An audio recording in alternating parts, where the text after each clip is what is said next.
As a younger generation, we should leap at the opportunity to learn from our local geriatrics population. Some are, unfortunately, displaying the physical, social, and emotional effects of what we now know to have been an unhealthy trend in the aging process. 79-year-old Dominic displays the disposition of the fleeting era of coal mining in our county. His voice is coarse, raspy, the skin on his hands and arms leathery.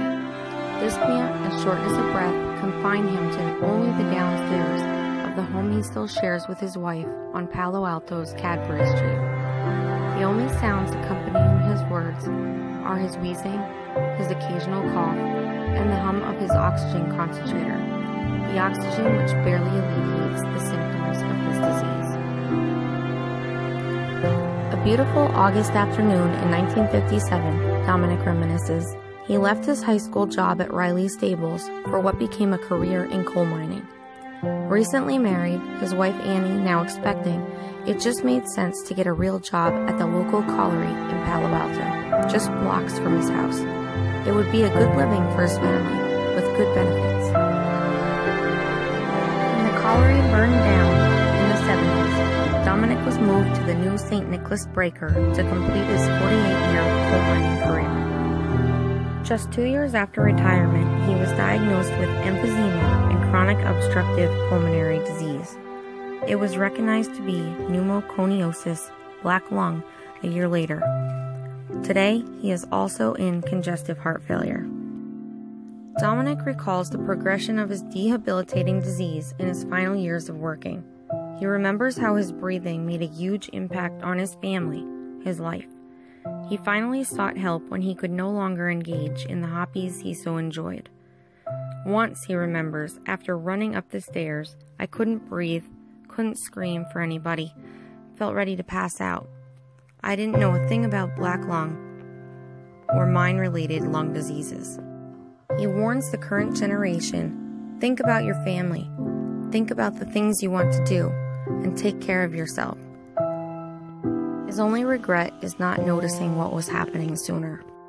Working in Schuylkill County's coal mines predispositioned Dominic and others to coal workers' pneumoconiosis, both simple and complicated forms. CWP is caused by chronic inhalation of dust from high-carbon coal, such as our infamous anthracite. As coal dust accumulates in the lungs, a coal macule may form. As the disease progresses, the macules turn into coal nodules, an abnormality in lung tissue. If the nodules grow large enough, they hinder and eventually stop the airflow in the airways. CWP usually causes no symptoms until it has progressed into chronic fibrosis or emphysema. After a Fulmer Spice's assessment to potentially identify further risks and scoring Dominic a 17 on the Braden scale, it's determined that the plan of care should promote as active a lifestyle as he's able to manage. Pressure redistributing cushions and reposition encouragement are necessary to prevent development of pressure ulcers. Dominic wishes to remain at home as long as possible.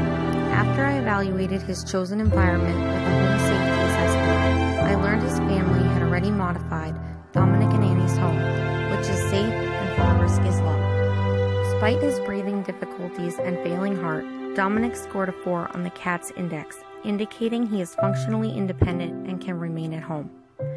There is no cure for black lung, only symptom management. Oxygen therapy and medications for pain, pulmonary and heart function, and inhalers accompany his care.